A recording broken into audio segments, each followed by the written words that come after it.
Welcome back to Brave Ideas, where we chat with the leaders in commercial real estate to answer all questions space as a service and help office real estate reposition to meet the evolving demand for the future of work. If you're an investor, fund manager, developer, landlord, operator, property manager, agent, or broker, hit that subscribe button. And if you prefer to watch or join the newsletter, head over to braveideas.media. I'm your host, Caleb Parker. If you missed the GCUC London edition this year, we're bringing you one session in collaboration with Emily Lashmar and Liz Elam from GCUC. This episode 4 of season 16 was recorded at the GCUC conference in London, England on October 8th. I'm joined live on stage by Eyal Lasker, co-founder and CEO of Flexspace AI. If you watched or listened to our last episode 3, featuring Heather Fleming, head of revenue for fast-growing co-working brand SpaceMade, you'll remember Eyal as my co-host. I'm a big fan of how he thinks and his company.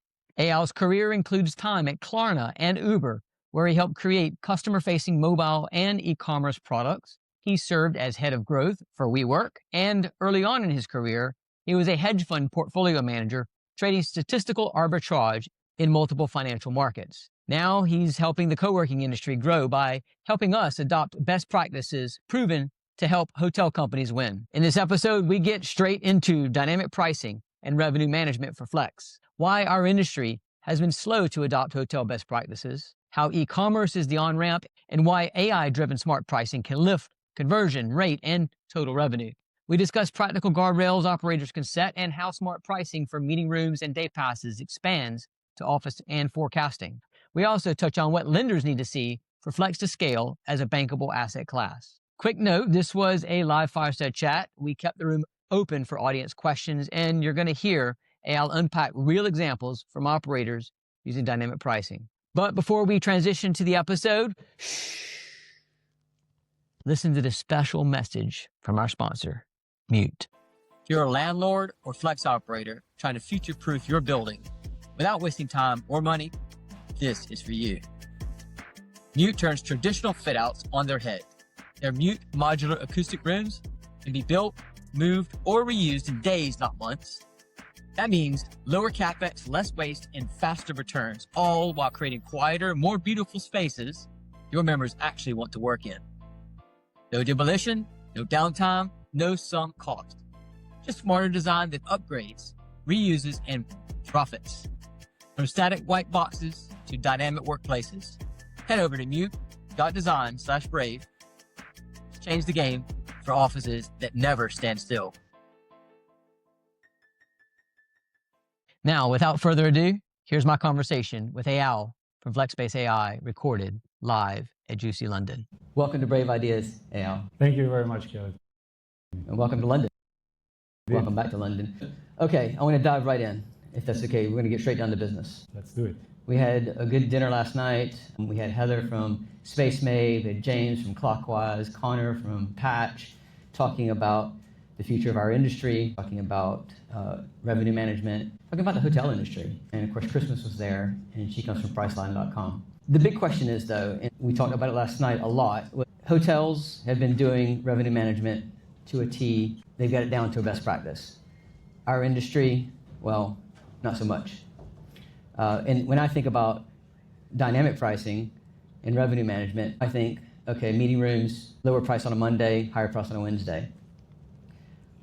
One, why do you think our industry has been so slow to adopt these best practices that the hospitality industry has? And do you think that the people that are coming into our industry from hospitality will change that? If you think about co-working and for the past 10, 15 years, even 20, it was mostly a real estate play. So, basically we were just fractionalizing space and selling that for shorter terms or shorter leases. Hospitality part of it, so pricing was mainly tailored towards the leases and not so much about the transaction aspect of that.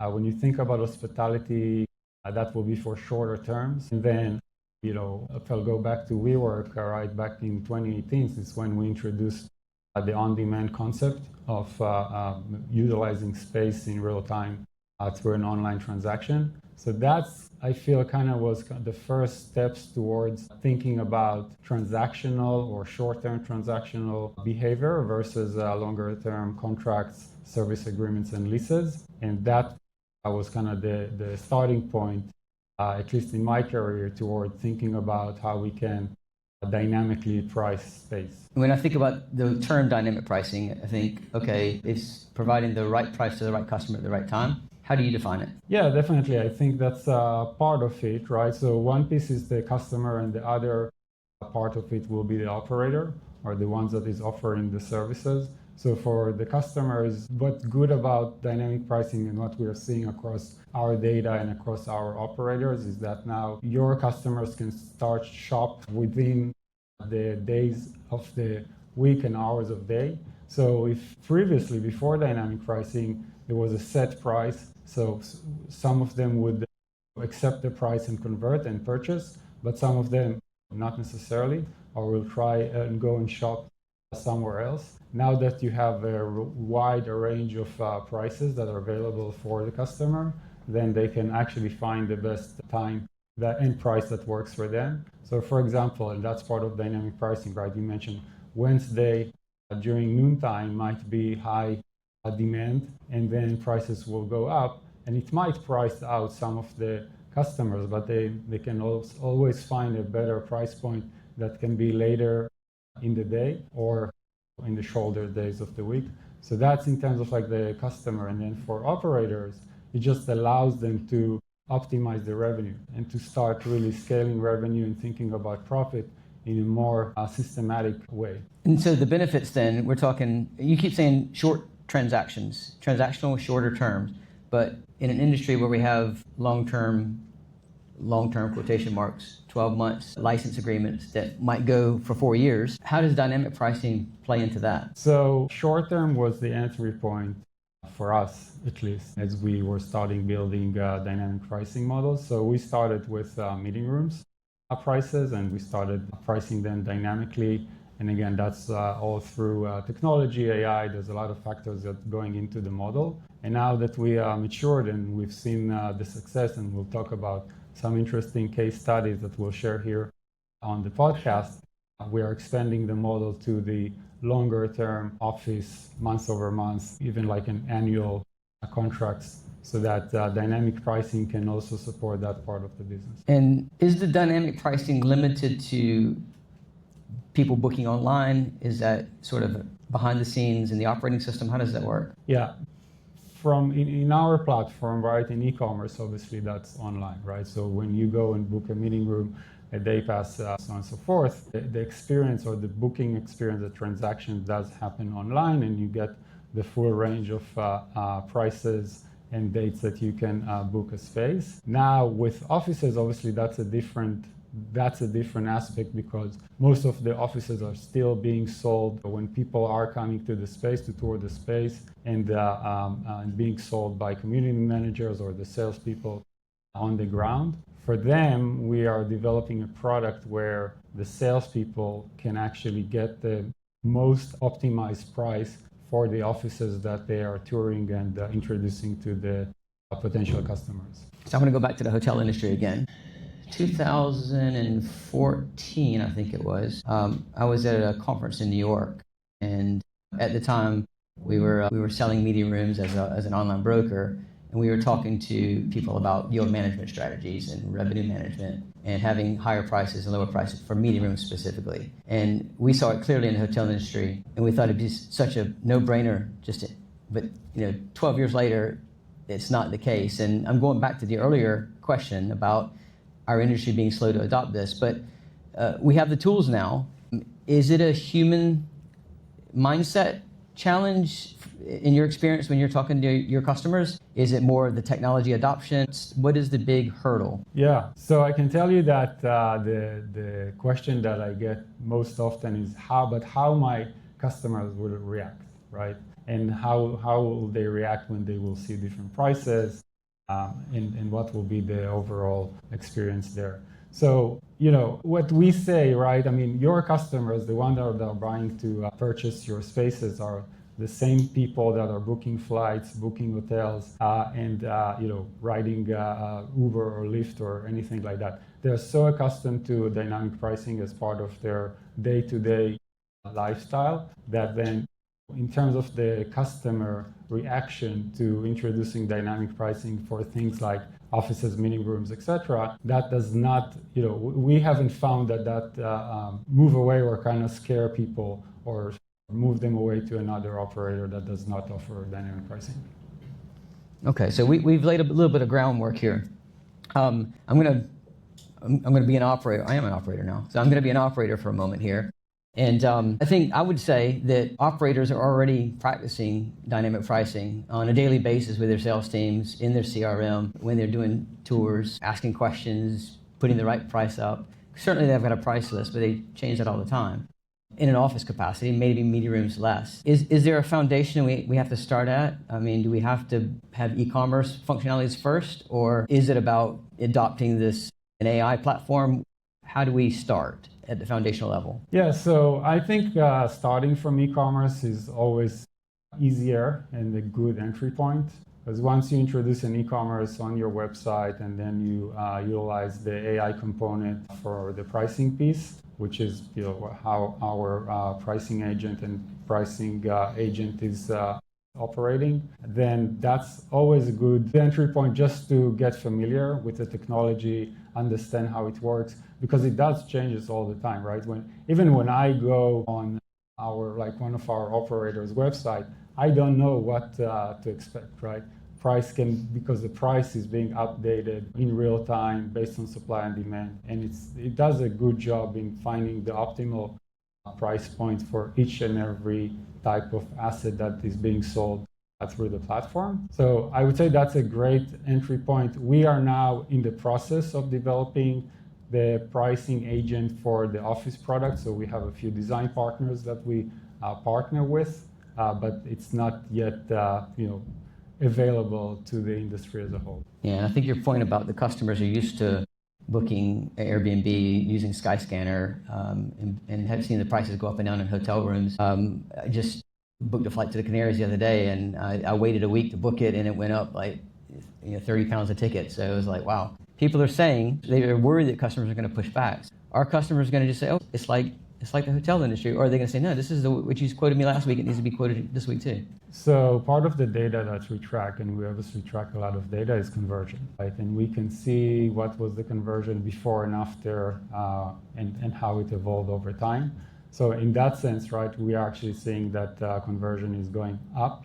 For example, one of the operators that is working with us and leverage dynamic pricing saw a 50% increase in their meeting room revenue booking. The interesting thing about that was they priced their meeting room at $100 in the US, $100 per hour. Now, when dynamic pricing kicked in, it actually lowered the average rate per hour to 70. What then happened is that it increased the total volume of bookings on the platform. So the effective rate per hour actually went from 100 to 120. So through this price optimization, sometimes the price will go down, sometimes the price will go up, but in general, you will get a higher effective price per hour for your meeting room bookings.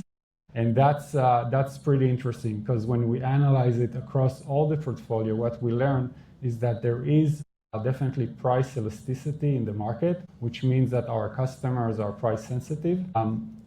More deeply, what we saw is that by lowering the price by 1%, you get 3% increase in booking volume. And that's kind of the degrees of freedom that we are working with and monitoring price changes versus the impact on booking volume. So it's incumbent upon someone in the team to understand how to put the benchmarks in place for that and the guardrails, because if you want to drive occupancy, you might lower the price, but if you want to drive rate, obviously on a high demand period, you want to drive the price up. But what role, is this the community manager, the GM, is this the head of revenue? Are we getting revenue managers coming into co-working now?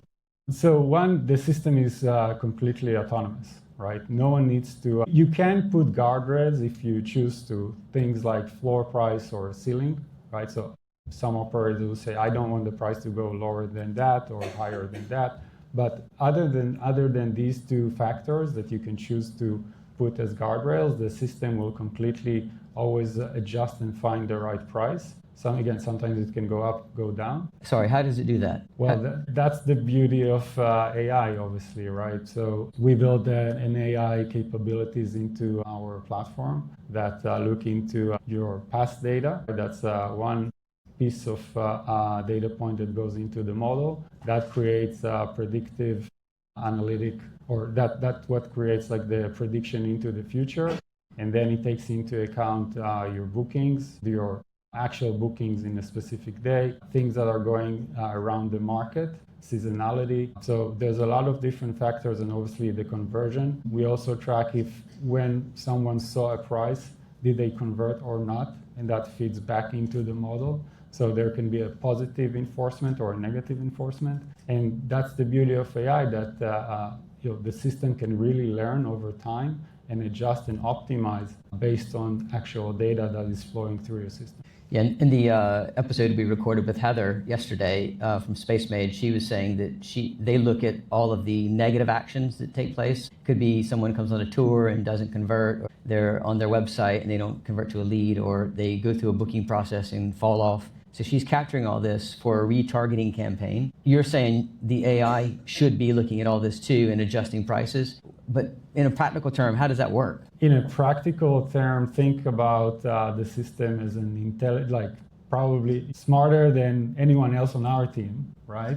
That is just able to track many, many data points and always come back with the best answer to the question, what price should I offer to this person now, right? So instead of So would the same person get a different price on different days? Or the same person get a different price from another person at the same time? So it won't be like different prices for different people, because that can be price discrimination, and we don't want to do that.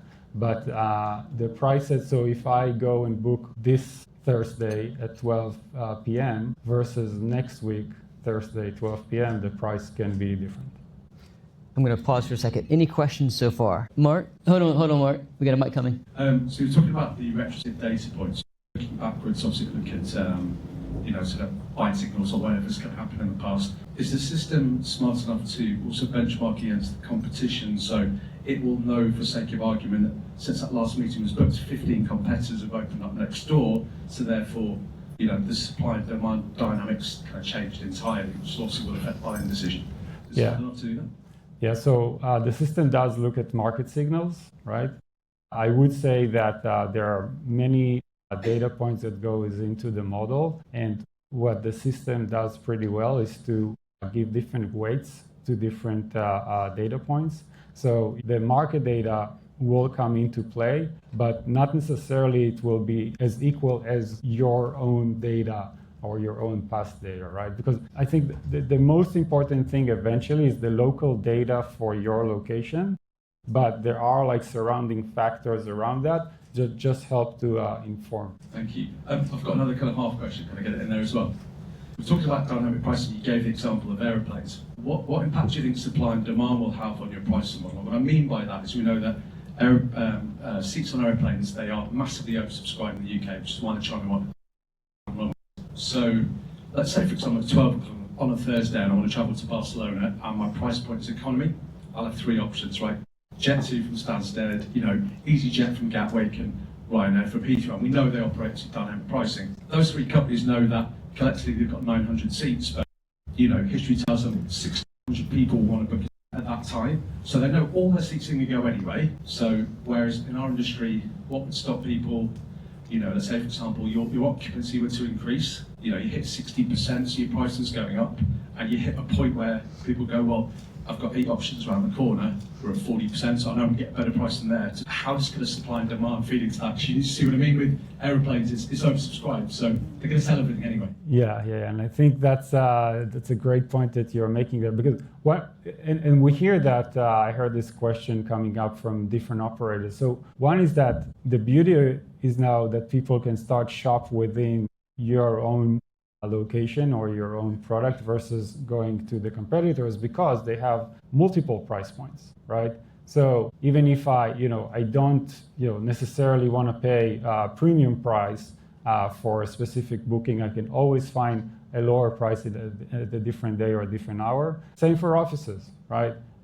You can start having multiple price points that supports your end goal for occupancy and overall revenue goals. So, Eyal, somebody who is used to rigging the systems, going into online booking platforms, going down a path, knowing that if they come out, they'll get a discount offer later. How do you avoid that? So I would say on the contrary, we do not want to avoid that, right? Because, right, so if you get more people incentivized to book spaces, then what will end up happening is that demand will increase and the pricing agent will react accordingly, right? So if more people will take advantage of a discount at a specific time, right?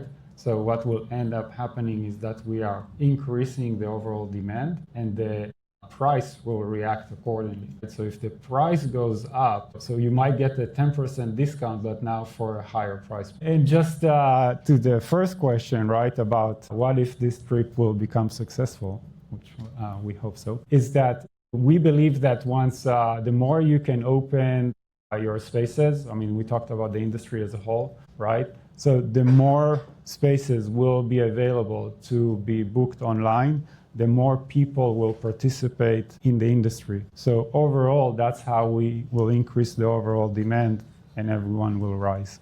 And I remember going back in my ancient history, in my Regis days before it was called IWG, I came in one morning to the center I was managing. We called them centers back then. Someone in Hong Kong had booked an office for 2 people for 6 months via our Titan platform. I thought, wow, this is really cool. So I think bringing the offices into this kind of platform would be really cool as well. Yeah, so the offices is something that we are very, very excited about because then you start getting a full revenue management of your space. So once you have a smart kind of pricing agent for all the resources that you're selling, that is adjusting the prices to meet your overall revenue goal, then we get a full yield manager, revenue manager that is being run systematically, automatically to support the revenue goals. And furthermore, when we accomplish that, then you can start creating better forecasts of how your revenue will look like in the future.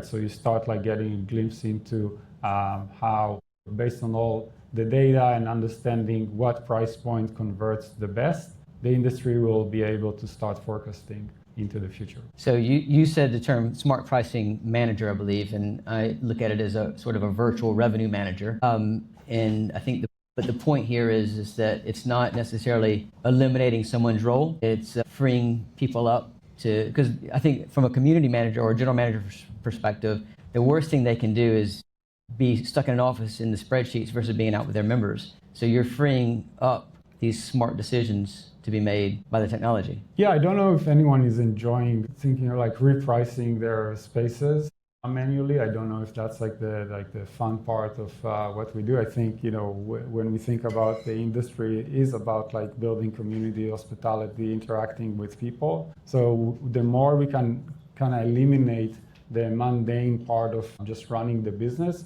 we can focus more resources in making the space wonderful, great community, vibrant and energetic. Which is what our business is about. And I think for me, the fluffy stuff is about, fluffy in a positive way, is about the community and freeing people up to be able to be human. But we're in a business as well. So from a business perspective and looking ahead in the foreseeable future, as dynamic pricing and the automation of dynamic pricing gets adopted, how do you see this going in the future when it comes to back to the valuation topics we talked about earlier, talking to institutional investors and this becoming a real asset class? Yeah, and actually I spoke about that briefly yesterday as well. So in hospitality, the models are there, they're very reliable so that lenders, banks are happy or they're willing to finance hotels and be part of that ecosystem. This is still a challenge in our ecosystem, and that is because although we have all the past data available, there are no models yet that the ones that are on the financing side of this industry adopted. And we believe that with creating this AI automation that different parts of the ecosystem will be able to use. So the operator, that's the first one, right? Then we have the landlords, the brokers, and the banks. We will be able to open the financial market to be part of the ecosystem in a larger scale. Well, I hope so, and I look forward to that. I think we are running out of time. I don't think we have time for any more questions, but if it's okay, I will close it out with the following. We heard Win on the panel earlier today. I wonder, back to the earlier question around the competitive data in making these smart pricing decisions, I wonder if there's an opportunity in the future to plug into that Win data into the Smart Pricing Manager? Yeah, definitely. This is something that is top of mind, and we will be happy to collaborate with Win and everyone else that is participating in this democratization of the pricing piece for the industry. Fantastic. This has been really good. Wishing you lots of luck and happy to help any way I can. Thank you all for being here, and thank you for tuning in. Until next time, take care of yourself. If you've enjoyed this episode, be sure to subscribe at braveideas.media. And I'm actively sourcing buildings for brand-led hospitality repositioning. If you have a lead, an owner considering a sale, or a partner brief, DM me or reach us at bravecorp.co. And until next time, take care of yourself.